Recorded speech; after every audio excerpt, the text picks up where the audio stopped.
There's no flight simulator for the heli in the air, the crowd down next to your biggest features, and knowing this is the moment that you've been visualizing for so many years. It's adrenaline like you've never felt before. And I'm looking forward to see him capitalize on this opportunity. 3, 2, 1.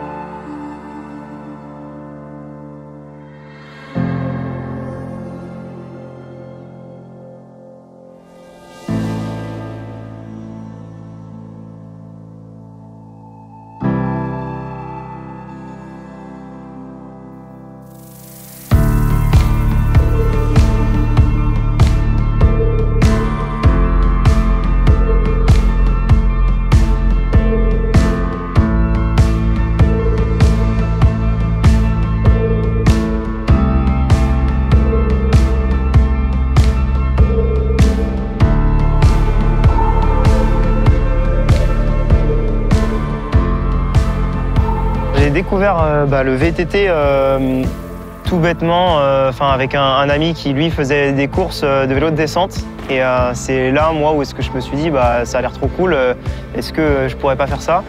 Et j'ai pas trouvé vraiment mon bonheur là-dedans. Moi, ce que j'aimais, c'était sauter, essayer de faire des tricks. Et c'est là où est-ce que j'ai découvert le freeride avec un VTT. Et c'est comme ça que ça m'est venu, la passion. Je m'appelle William Robert, j'ai 29 ans, je vis à Thomery, à côté de Fontainebleau, et je fais du VTT depuis l'âge de mes 17 ans.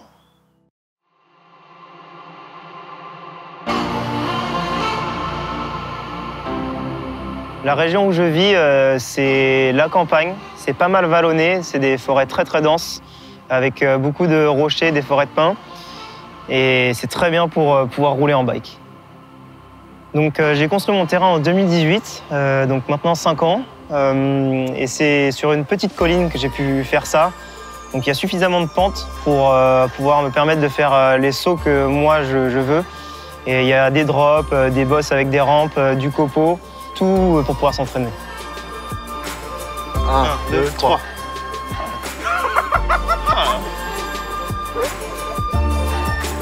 J'avais vraiment pas envie de perdre. C'était un rêve d'avoir un terrain d'entraînement, mon terrain perso, pour pouvoir s'entraîner, pour évoluer, c'est le plus important. Mes amis sont importants pour moi parce que c'est super important d'être bien entouré, de pouvoir progresser. On se lance un peu de défis, on se repousse. Forcément, quand il y en a un qui rentre le tricks, ça repousse un peu tout le monde à vouloir faire pareil et c'est ça qui est top. C'est aussi un changement un peu d'air pour l'esprit parce que forcément que focus sur le vélo, à penser que à ça, moi c'est aussi mon métier, donc forcément c'est cool de pouvoir penser à autre chose. On se fait un petit feu, petit barbecue, on discute, on prend du temps pour échanger sur différents points et dans la vie en général, et puis voilà, c'est aussi les bons moments, quoi. Donc Ken, c'est un très bon pote qui fait partie du groupe de mon terrain et qui sera l'un de mes diggers de la Rampage. Il a la même vision que moi en fait, donc c'est aussi pour ça que je l'ai choisi. On roule à peu près les mêmes choses et d'avoir quelqu'un avec un gros niveau comme ça à ses côtés, c'est super pour pouvoir se motiver sur les choses qu'on va construire ensemble en fait. Et donc Seb Giraldi, mon deuxième digger, que j'ai aussi pris parce que on a déjà travaillé ensemble pour une vidéo qu'on a fait à Bernex et qui était l'ancien responsable du bike park de Châtel.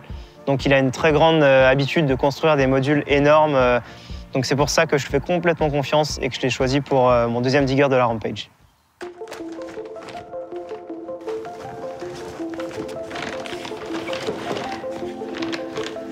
Bon, ça y est, demain c'est le départ.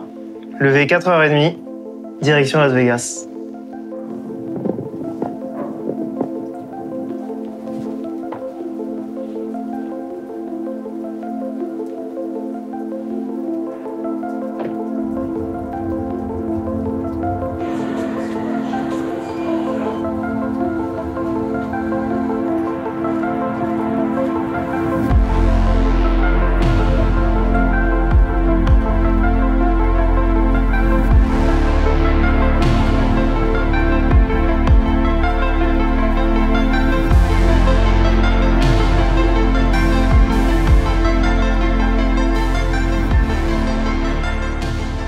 On arrive une semaine avant la Rampage pour pouvoir s'acclimater un peu.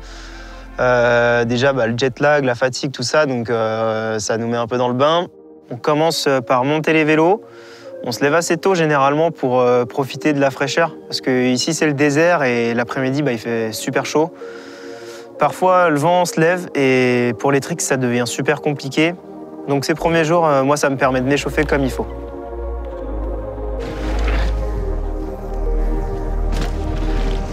Moi c'est ma première fois dans l'Utah. Ça fait tellement longtemps que je regarde des vidéos de tous les riders du coin et tous ceux qui viennent faire des vidéos ici. Et c'est vaste. Ça a vraiment permis, je pense, à William de se remettre dans le bain, de se refaire des repères. Et c'était super bonne ambiance, quoi.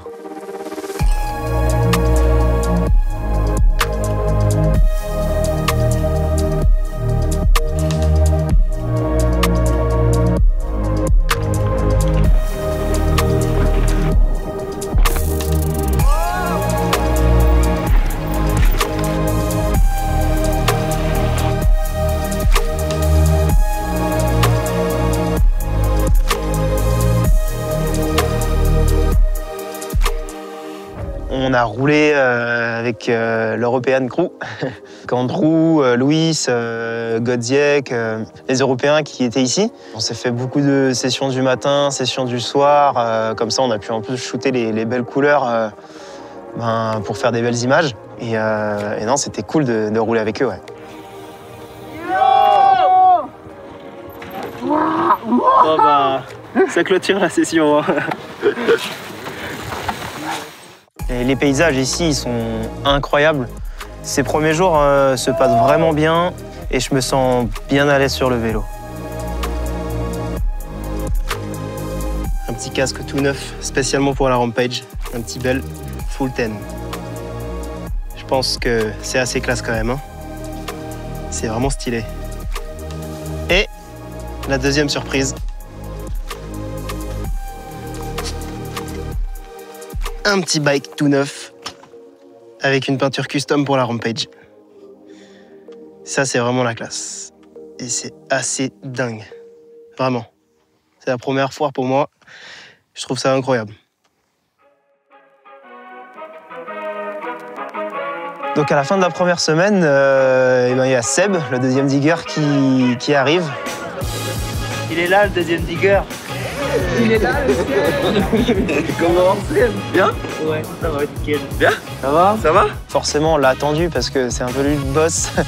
Donc pour aller chercher les outils, on cherche les bons outils pour qu'on puisse ne pas justement aller en racheter, pour que ça tienne. Donc non, c'est trop cool. Ouais. Première fois en Utah pour moi, ouais, c'était un rêve de gosse, hein, un rêve depuis plus de 20 ans maintenant, depuis la première Rampage. On part chercher nos outils quoi, qui vont être nos plus fidèles équipiers là, pendant plus de 8 jours de shape. Ça y est, c'est parti, là on sent vraiment que c'est parti dès qu'on se retrouve. Tout était à la hauteur de ce que j'imaginais, voire plus. Non, c'est parfait, c'est vraiment parfait. Bon, ça fait plaisir. À la vôtre. Plaisir d'être là, tous ensemble. L'équipe au complet, ça y est, enfin. Première journée de la Rampage, c'est donc l'athlète meeting. Donc c'est là où est-ce qu'on se retrouve tous ensemble avec les athlètes, avec l'organisation, qui vont nous expliquer voilà, comment ça va se dérouler, ce qu'il faut faire, ce qu'il ne faut pas faire. On a notre petite photo portrait, c'est là où est-ce qu'on va récupérer notre plaque. Les 8 invités de cette année piochent au hasard le numéro qui sera sur leur plaque. Moi, je pioche le numéro 1, je serai le premier à passer, donc la pression qui s'installe. 75 sacs, pas un de plus, pas un de moins. Number one. Ça y est, on y est. C'est là.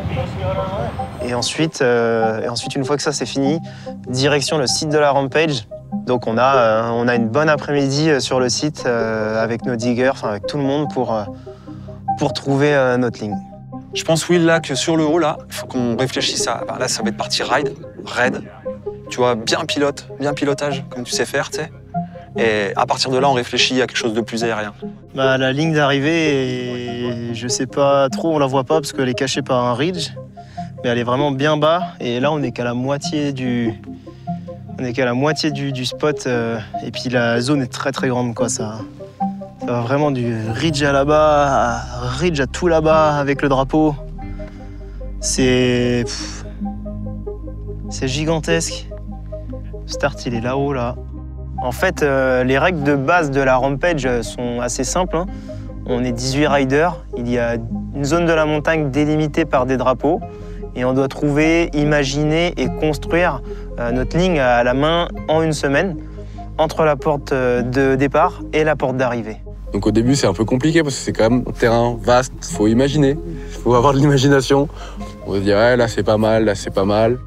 Le choix pour trouver la ligne, c'est pas évident, mais au final, on a quand même trouvé, je pense, assez rapidement. Sur ce spot, il y a 3 crêtes, une au milieu, une à droite et une à gauche.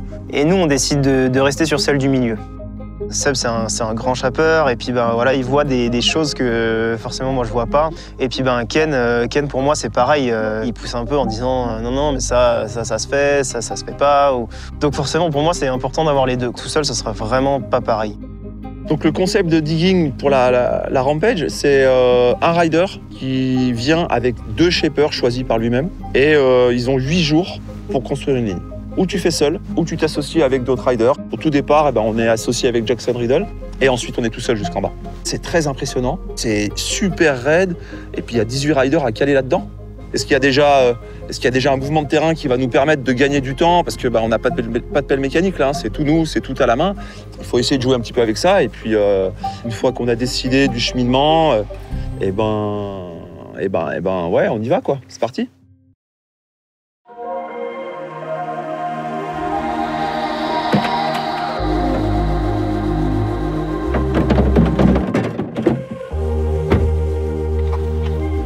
« 7h30, c'est le départ. » Plus bonjour, ça part, crevé. On a la ligne. Non. Et les coups de pioche à mettre. Il y en a beaucoup à mettre. Mais ça va le faire. Ça va le faire. Du coup, donc, pour l'organisation des journées de chape, j'ai des 2 fois 4 jours de chape. Donc c'était quand même des réveils assez tôt. On se levait sur les coups de 6h30, 6h40. Puis après, en route, en voiture, on a une petite vingtaine de minutes de route. On arrive sur le spot, il commence à faire jour. Pour la première journée, faut monter tous les outils. Et puis après, on laissait les outils sur place et on déroulait la ligne au fur et à mesure. Bon c'est là que ça se passe, hein. Voilà. Là oui, il va rouler le ridge qui est caché un peu là. Il va arriver jusqu'à où il y a les fers à béton, et là on va construire un petit single de chevreuil qui va arriver ici là, placé au-dessus de ce petit drop transfert. Donc moi c'est ma petite mission du matin, et eux ils vont être juste dessous là à attaquer la recette pour qui pose picobello quoi. Trop bien. Donc les premières journées de shape, c'est assez intense. Il y a l'excitation de commencer, c'est assez dingue. Et puis en plus, on se rend compte que ça va assez vite. Là, on commence par la première partie dans le raid. On s'associe sur un passage avec Jackson Riddle. On construit ensemble un step down en pierre et la réception. On prend le temps de bien faire propre la ligne. Puis après ça, on décide de créer un shark fin. Donc là, les bras, ça commence à chauffer, mais l'ambiance, elle est au top. C'est très long de faire des journées complètes, du matin 7h30 jusqu'au soir, 8h du matin jusqu'au soir 19h15. Vraiment, quand la nuit était là, on arrêtait. C'est du travail de terrassier, c'est de la pelle, de la pioche, bouger des cailloux, tirer des râteaux dans des positions chiantes, pas agréables. T'es en travers dans la pente, tu glisses. On a bouffé de la poussière, mais tous les jours. T'as beau mettre des foulards, tu le mets un moment, mais après t'as du mal à respirer avec, donc tu l'enlèves. Donc physiquement c'est très dur, vraiment. Après voilà, comme j'aime à dire, si la tête va, le reste suit quoi.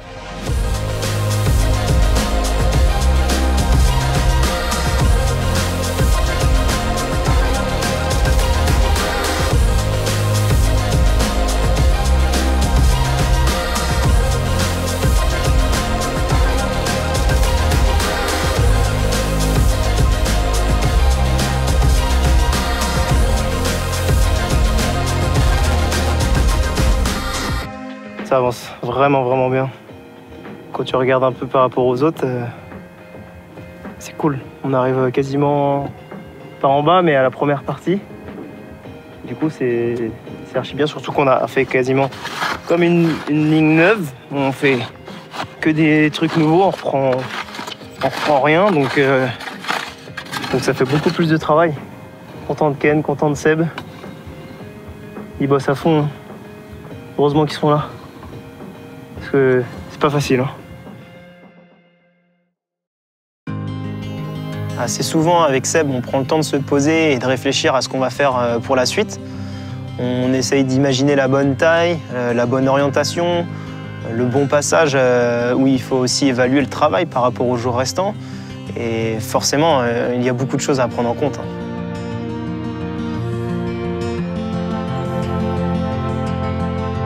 Les jours s'enchaînent et nous, on a pris notre petite routine de travail. On arrive à 7h45 pour qu'on puisse attaquer à 8h pétantes. On a un peu la pression de ne pas finir dans les temps et donc on se donne à fond pour finir au plus tôt. On attaque la réception du gros drop au milieu de la ligne. On utilise nos premiers sacs de sable. Là, Ken et Seb bougent des volumes de terre de dingue. La réception va nous prendre quand même 2 jours. Donc ça sera le plus gros travail qu'il y ait sur la ligne. Ça fait un saut d'à peu près 10 mètres. Seb et Ken ont tassé mais toute l'après-midi des vraies machines, quoi. À la fin, le résultat il est incroyable et on attaque la suite. On va bouger sur la droite, tu vois. Donc, il est genre là. Regarde, quand t'es là, tout axé quoi. Pile poil, on dirait que c'est fait pour. Bah, c'est parfait pour sauter, oui. Ouais. C'est pas parfait pour faire un flip, quoi. Ouais, si. Non. Tu vas le faire, je suis sûr. L'adrénaline est tout, regarde. De ouf, là, ça reste. L'adrénaline. Ah, elle est raide, hein. ouais, mais on fait un kick qui va avec. Puis on l'a déraidé un peu. Regarde, viens voir. Comme ça. En descendant. On tire tout en bas. Dessous, c'est de la bonne terre, sûrement. Et là, c'est la grande classe. À Dallas. Même à Dallas, ils n'ont pas autant de place. En fait, si tu veux, là, tu vois, on vient de lui finir sa réception du drop. On en a bien chié d'ailleurs. On a eu une mauvaise surprise. Mais bon, c'était partie du jeu. Donc réception du drop. Il doit traverser la route là, et là, on va lui construire un kicker pour qu'il pose dans la réception là. Et voilà quoi, donc on va monter un petit kicker ici. Joli, pour lui faire un beau step down. Et ouais, ça va être cool. La routine du midi, c'est que c'est moi qui descends avec toi, dame. Et on va chercher à manger pour tout le monde et on mange en haut. Là, il y a la tente pour les manger, pour aller prendre à manger. Et là-bas, c'est l'athlète zone pour qu'on puisse chiller. Hey!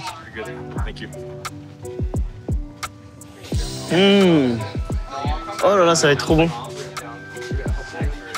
Oh là là. Comme des princes. Et là, aujourd'hui, on va bouffer comme des gros. Ça.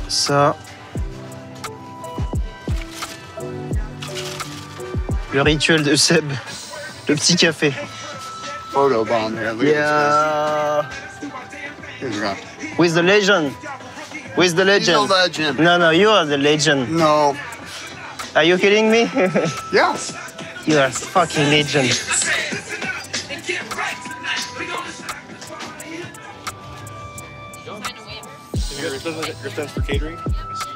Let's go. C'est bon, Seb? Ouais, c'est franchement bon. Hein. Ouais. C'est de la balle. Hein. Après ce drop, on décide de construire un gros step down qui fait dans les 17 mètres.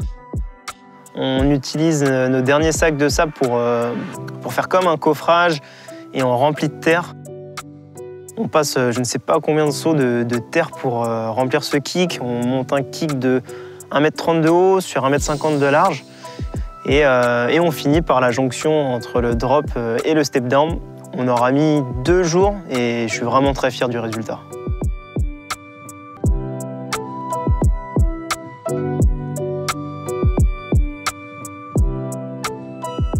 Après manger, on attaque la dernière partie de la ligne. on commence par la réception du step down. Il faut faire bien propre, décaisser pas mal de terre. Même si on commence tous à être fatigués, ben on lâche rien, c'est la rampage quoi. Hein. C'est quand même un rêve d'être là, donc c'est trop cool.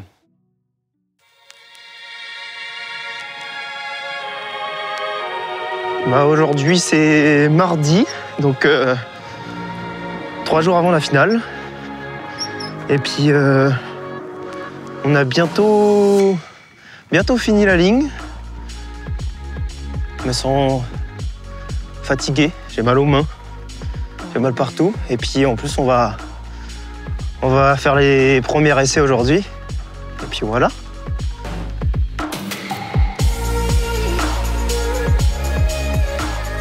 Donc du coup, s'il fait un kick, il faut que je fasse une plateforme pour passer au-dessus. De toute façon, tu te décales pas, toi, en 3-6. C'est vrai, non? Je sais pas. Ils sont assez droits. Je sais pas. Peut-être que je ferai pas 3-6. Si. Non. Si. Je serai en haut avec toi pour t'obliger. On va même le faire en oppo. Là, on est le mardi 18 octobre. C'est cette semaine-là où est-ce qu'on on peut commencer à faire les practices, donc essayer les différentes lignes qu'on a fait. Premier module que moi j'essaye, c'est le hip, parce que c'est celui qui me fait un peu le moins peur. Tu peux te permettre de faire une erreur et qui t'arrivera pas grand-chose. Et ensuite, dans la foulée, j'essaie un peu la suite, donc le petit saut qu'il y a derrière, la petite chute drop qu'il y a. Et puis ensuite, je m'arrête au drop, j'essaye plusieurs fois l'élan. Il y a forcément quelques petits réglages à faire. Marche, tu passes là.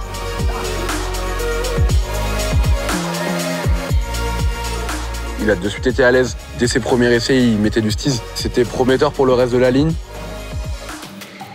Là, Seb et Ken sont vraiment contents.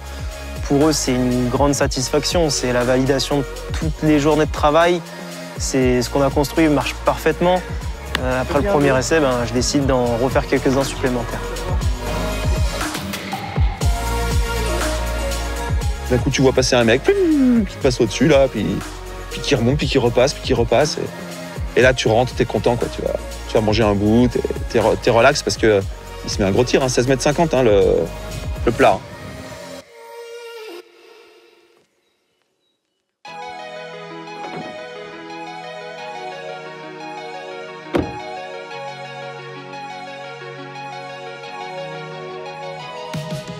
Donc le 7e jour de shape.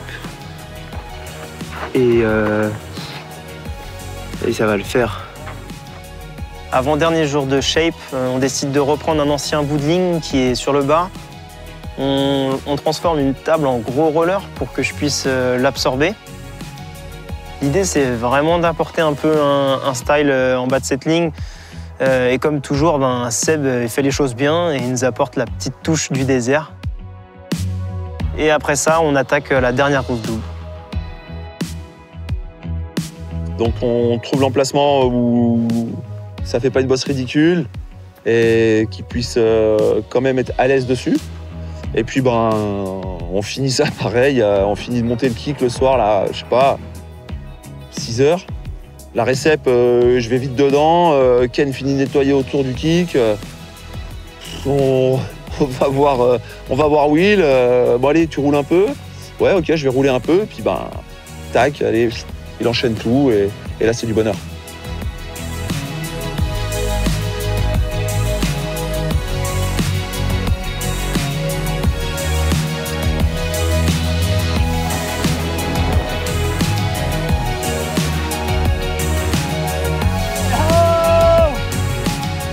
Par contre là c'est vraiment du bonheur. Parce que là tu vois que tout marche et là tu te dis ouais. Alors, on va bien dormir, hein? Ça fait du bien de faire les choses bien. La ligne est accomplie quasiment. Il reste plus que... Plus que le réglage du haut. Ouais, plus que le réglage du haut et puis la dernière bosse du bas, là, le petit step down et c'est tout. Donc c'est cool.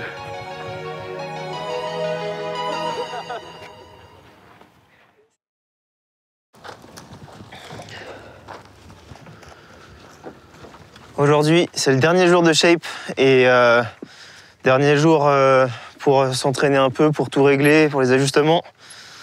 Et demain, c'est la finale. C'est parti.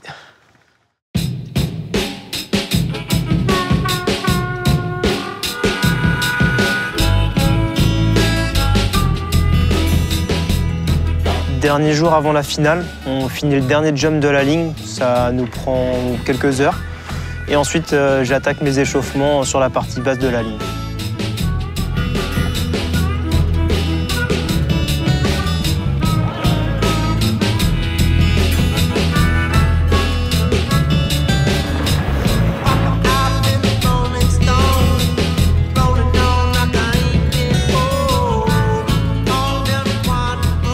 Je décide d'ouvrir un petit peu plus la ligne, on monte un peu plus, je me prépare à ouvrir le shark fin. C'est un saut que je redoute un peu, c'est à l'aveugle et il faut pas aller trop loin. Du coup, ce que je fais, c'est que j'ouvre le premier drop, la première chute, le premier step down. Là, j'enchaîne avec le shark fin qui fonctionne parfaitement. Je me sens vraiment bien et forcément, la prochaine étape, ça sera de partir depuis le départ, quoi.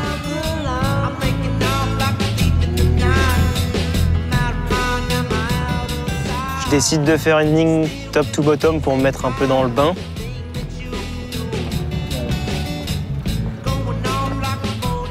Ça va, Soleil? Non, ça va pas, impossible. Ouais. Là, on se fait le ridge une ou deux fois. Non? Ouais, allez, vas-y. Parce que ça, tu l'as jamais fait, hein? Ouais, même si c'est pas... On monte au ridge. Allez. On monte tranquillement au départ. La lumière, elle est incroyable. Je me sens bien. Il n'y a pas de vent et le but, c'est de faire 2 runs si possible.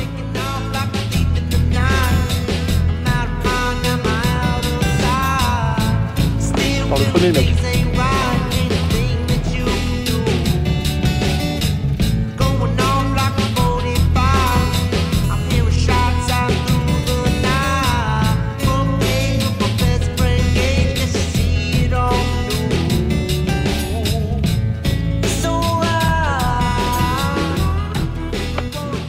Willie, how's it going, buddy? Good, and you? All right. How far do you think you're going? Just ride the ridge and stop where the big rocks are. Yeah. Okay. Maybe 2 times and drop top to bottom. Oh, yeah? Sick. Okay. Yeah, but just ride the ridge. Yeah, just because you haven't even, right? Okay. Right on.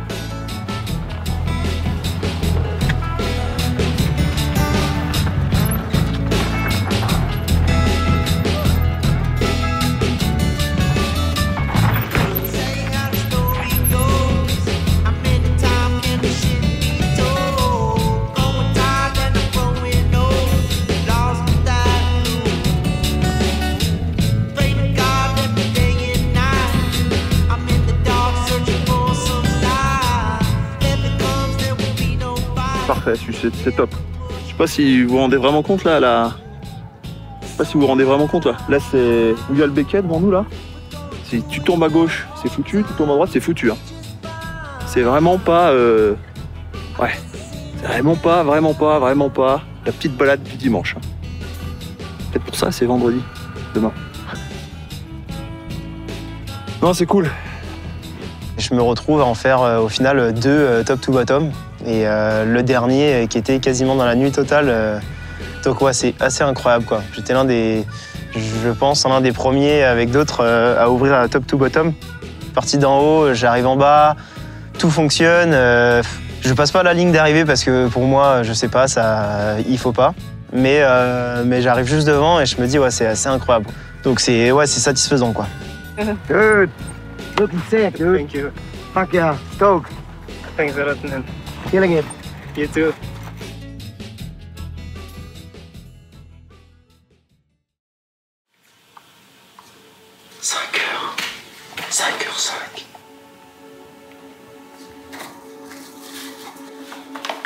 Ils sont là, les meilleurs. Et oui. Ça va? Patron.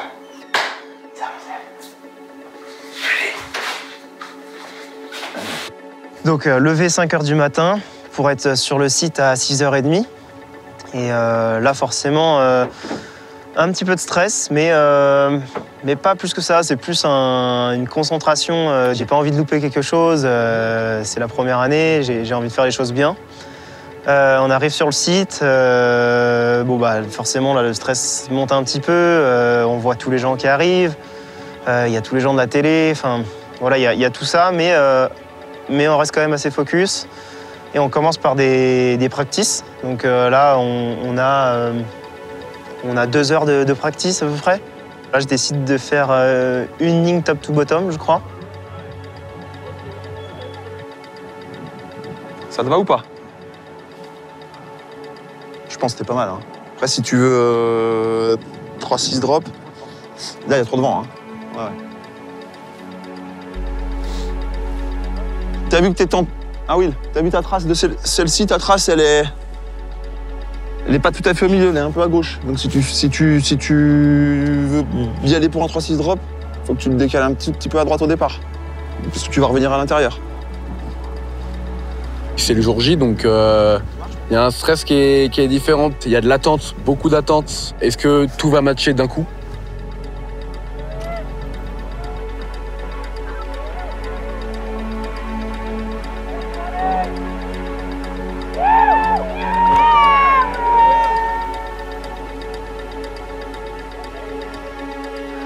T'es bien là? C'est mieux. Top. T'es long et tout là, ton flat. T'as encore ton couteau? Ouais. Donc on commence sur le bas, on monte, il se fait 1 ou 2 drops. Ensuite on part du sommet. Et puis il se l'enchaîne top to bottom 2 fois. Et puis après on arrête.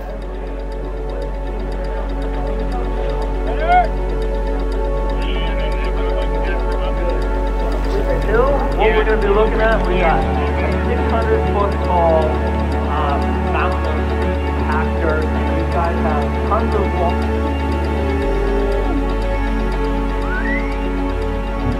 Ensuite, on a un athlète meeting pour dire comment ça se déroule pour le live. William Robert will run first. Carson Storch will be second. Andrea will be third. C'est parti. Et ensuite, 10h30, il faut être au start. C'est moi qui pars en premier parce que j'ai la plaque numéro 1.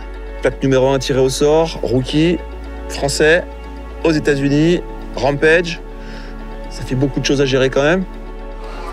Focus sur ta ligne, t'as tes cartouches d'adrénaline, tu lâches rien. Dès que tu démarres, t'es chargé à bloc. Chaque jump, t'en lâches une, mais t'en as assez pour aller jusqu'en bas. T'as la même pêche jusqu'en bas. Tes cuisses, si t'as quelque chose, c'est toi qui dis non, j'ai rien. J'essaie de rester concentré. Tout ce que je veux, c'est faire top to bottom avec une ligne, on va dire, safe pour le premier run, parce que forcément, j'ai pas envie de tomber, j'ai pas envie de faire une erreur ou quoi. Plan on 10 to 15. On décide de faire un run de base.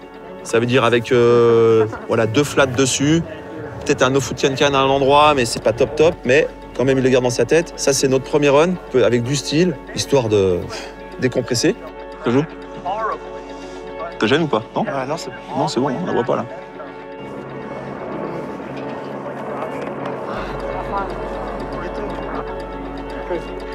Our first rider is in the gate, one of 3 Rampage rookies.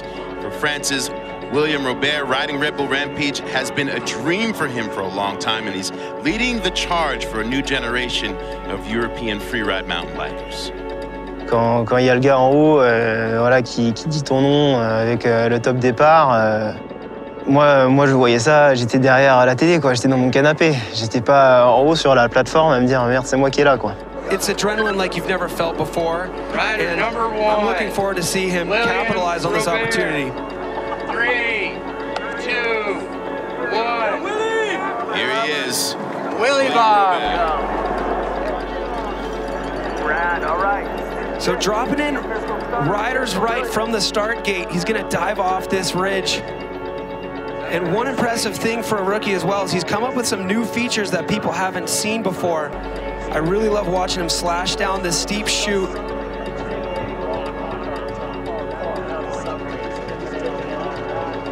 Smooth off the first hit, a little bit long, but he manages to maintain control. Here's an overspin, flat spin.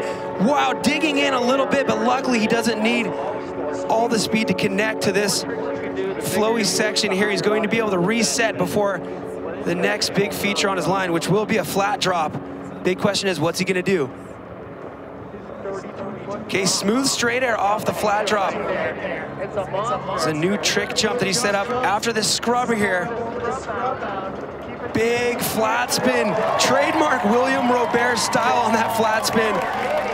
And he's got it, that's the last hit in his line. What a way to start this Red Bull Rampage 2022.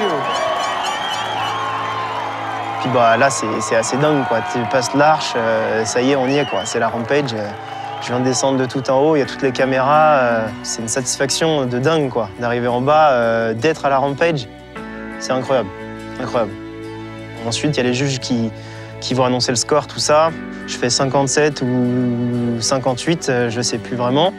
Quand même un petit peu déçu de ma note, parce que c'est pas énorme. Et puis, forcément, j'aurais aimé faire un peu mieux. Sur le premier hip, mon flat est un peu trop loin, donc du coup ça m'arrête complètement, mais par contre je pose pas de pied par terre, donc voilà, je suis resté soudé avec mon vélo.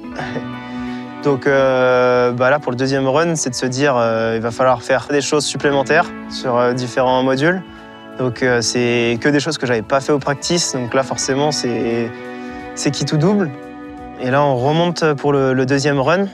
Donc ce que j'ai prévu de faire pour ce deuxième run, c'est de mettre un flip supplémentaire sur le step down en haut qui est un peu exposé. C'est peut-être de mettre un 3-6 drop. Et là, en fait, le vent se met à souffler. Quand on est en haut, qu'il y a du vent, ça commence à être un peu compliqué parce que c'est tellement exposé qu'on ne peut pas se permettre de rouler avec le vent. Il faut savoir qu'on a 10 minutes par rider. On a le droit d'attendre 10 minutes pour le vent, donc s'il se calme, on peut partir. Beaucoup d'autres riders ne décident de ne pas partir avec ce vent. Et forcément, moi je soutiens aussi un peu tout le monde. Et puis voilà, c'est aussi de penser pas qu'à soi. Donc je décide de ne pas y aller non plus. On décide de descendre et d'annuler le deuxième run. Et puis c'est pas la fin, mais ouais, c'est la fin. C'est la fin parce que on va pas au bout des choses, on n'accomplit pas vraiment le travail jusqu'au bout. C'est triste, mais en même temps, c'est du sport, hein. C'est pas... Voilà, quoi. Notre vie est pas en jeu, notre santé non plus. Que du bonheur d'avoir un gars comme ça, parce que c'est un gars qui écoute beaucoup. Qu'est-ce qu'on doit retenir? Eh ben que rien n'est infaisable, qu'il a complètement assuré, quoi. Will a du potentiel grave, peut faire beaucoup plus que ce qu'on a fait pour cette Rampage. Il le sait maintenant. Il le savait pas il y a 10 jours en arrière. Maintenant, il le sait. J'espère vraiment que William, il a pris du plaisir dans cette expérience, qu'il revienne en étant vraiment sûr de lui à 300% pour tout casser parce qu'il en est capable. C'est vraiment une expérience inoubliable, quoi. Franchement, quand on prenait ce chemin pour aller sur les sites, c'était...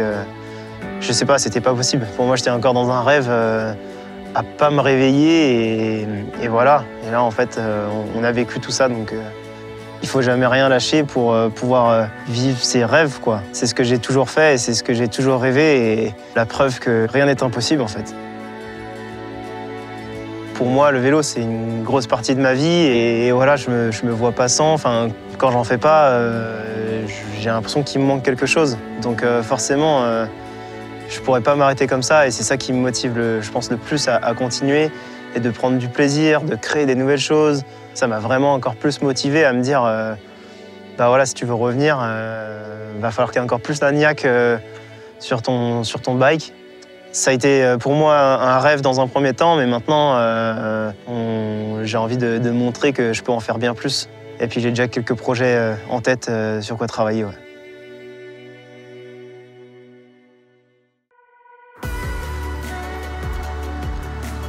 Je pense que j'aurai assez de café pour aujourd'hui.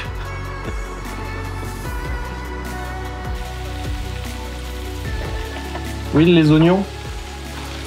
Ouais, je crois que c'est encore pire que la Rampage. Pas oublier Ken, hein.